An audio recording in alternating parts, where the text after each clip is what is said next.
नमस्कार। कभी ऐसा महसूस होता है कि मन की शांति के लिए सब कुछ छोड़ छाड़ कर कहीं दूर निकल जाना चाहिए, या फिर इसी दुनिया में रहकर अपनी सारी जिम्मेदारियों को निभाते हुए भी सुकून पाया जा सकता है।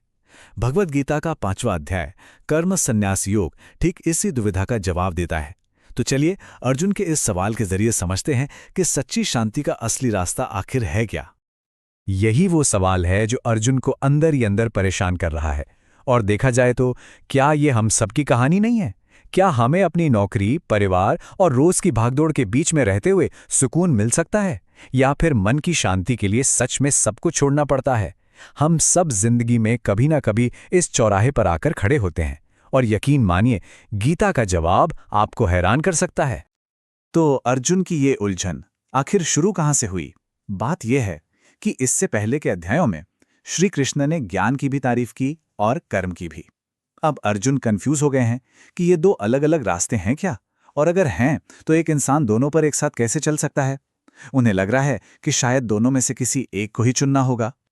अर्जुन का सवाल बिल्कुल सीधा और साफ है। उन्हें कोई घुमावदार जवाब नहीं चाहिए, बल्कि एक स्पष्ट दिशा चाहिए। मुझे करना क्या है? सब छोड़ दूं या अपना काम करता रहूं? उन्हें एक निर्णायक जवाब चाहिए, और यही सवाल हमें इस अध्याय के सबसे जरूरी सबक तक लेकर जाता है।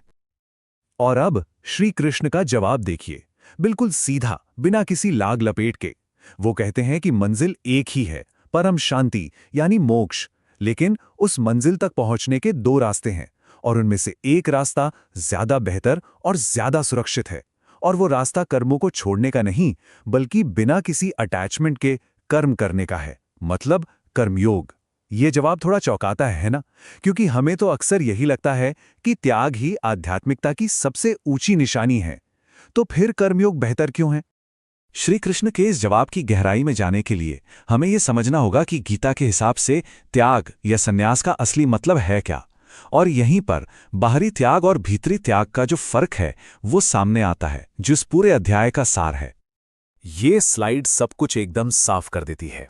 देखिए, एक तरफ है बाहरी त्याग, जैसे घर, नौकरी, परिवार, सब छोड़कर चले जाना। समस्या ये है कि अगर मन अंदर से शांत नहीं है तो जंगल में भी अहंकार साथ चला जाता है कि देखो मैंने कितना बड़ा त्याग किया है। मन के अंदर जो काम, क्रोध और लोभ जैसे दुश्मन बैठे हैं, वो तो कहीं नहीं जाते। इसके ठीक उलट कर्मयोग बात करता है आंतरिक त्याग की। यहां आप अपना काम नहीं छोड़ते, बल्कि काम के नतीजे से अपनी उम्मीद और मैं ये कर रहा हूं वाली जो भावना है, उसे छोड़ते हैं। ये अहंकार को जड़ से मिटाने का कहीं ज्यादा प्रैक्टिकल और असरदार तरीका है। तो कर्मयोग की सीधी सरल परिभाषा क्या है? बस इतनी सी है, अपना काम करो, पूरी मेहनत और लगन से करो। लेकिन दो चीजों का ध्यान रखो। पहला, फल की चिंता मत करो, नतीजा अच्छा हो या बुरा, उसे स्वीकार करो। और दूसरा, ये सोचना बंद कर दो कि सब कुछ मैं ही कर रहा हूं। यह कर्म के जरिए ही मन को साफ करने और हल्का करने की एक बहुत शक्तिशाली प्रैक्टिस है। ठीक है, सुनने में तो ये बहुत अच्छा लगता है, लेकिन सवाल ये है कि ये होता कैसे है? कोई अपने काम में पूरी तरह से डूबे रहकर भी उससे अलग कैसे रह सकता है? ऑफिस की पॉलिटिक्स, डेडलाइन का प्रेशर, रिश्तों के उतार चढ़ाव, इन सब के बीच रहते हुए भी इनसे बिना प्रभावित हुए कैसे रहा जा सकता है? इसका जवाब एक बहुत ही शक्तिशाली विचार में छिपा है। ये विचार है अकर्तापन का, मतलब मैं करने वाला नहीं हूं। इस सच को गहराई से समझना। गीता कहती है कि हमारी आत्मा तो सिर्फ एक गवाह है, एक दर्शक। हमारे शरीर और मन से जो भी काम होते हैं, वो प्रकृति के 3 गुणों सत्व, रजस और तमस के खेल से होते हैं।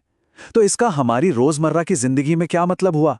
सोचिए, एक स्टूडेंट के तौर पर हमारा ध्यान बस पढ़ने पर हो, रिजल्ट के तनाव पर नहीं।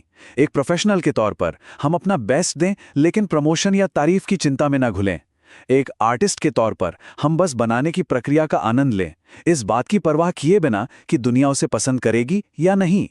जब ये मैं वाला भाव हट जाता है तो काम बोझ नहीं रहता, एक खेल बन जाता है। असली बंधन कर्म में है ही नहीं, असली बंधन तो कर्ता होने के अहंकार में है। अब इस गहरे आइडिया को समझाने के लिए गीता एक बहुत ही खूबसूरत और प्रैक्टिकल मिसाल देती है, जिसे हम सबने अपनी आंखों से देखा है। और ये मिसाल है कमल के पत्ते की। कितना शानदार उदाहरण है, जरा सोच कर देखिए। कमल का फूल खिलता तो कीचड़ में है, उसका पत्ता पानी में ही रहता है, लेकिन पानी की एक बूंद भी उस पर ठहर नहीं पाती। वो हमेशा सूखा और बेदाग रहता है। ठीक इसी तरह एक कर्मयोगी इस दुनिया में रहता है, अपने सारे काम करता है, समाज का हिस्सा बनता है, लेकिन दुनिया की सफलता असफलता, सुख दुख और पाप पुण्य का असर उस पर नहीं होता। क्यों? क्योंकि उसने अपने मन को कर्म के फल से नहीं बल्कि एक ऊंची चेतना से जोड़ लिया है। वो दुनिया में तो है पर दुनिया का नहीं है। तो इस पूरी बात का निचोड़ क्या निकला? असली आजादी काम से भागने में नहीं है। असली आजादी इस घमंड से मुक्त होने में है कि ये सब मैंने किया है। जब तक ये अहंकार है तब तक तनाव, चिंता और डर बना ही रहेगा। कर्मयोग इसी अहंकार को धीरे धीरे पिघलाने का एक प्रैक्टिकल रास्ता है। तो जब कोई कर्मयोग का अभ्यास करता है तो उसका मन धीरे धीरे शांत और साफ होने लगता है। लेकिन आखिरी मंजिल क्या है और क्या उसे पाने का कोई पक्का फॉर्मूला है? इस अध्याय का आखिरी हिस्सा हमें शांति की वही अंतिम और अचूक कुंजी देता है। इस परम लक्ष्य को गीता ब्रह्म निर्वाण कहती है। ये कोई मरने के बाद मिलने वाला स्वर्ग नहीं है, नहीं, ये इसी जीवन में जीते जी अनुभव की जाने वाली परम शांति और स्वतंत्रता की अवस्था है।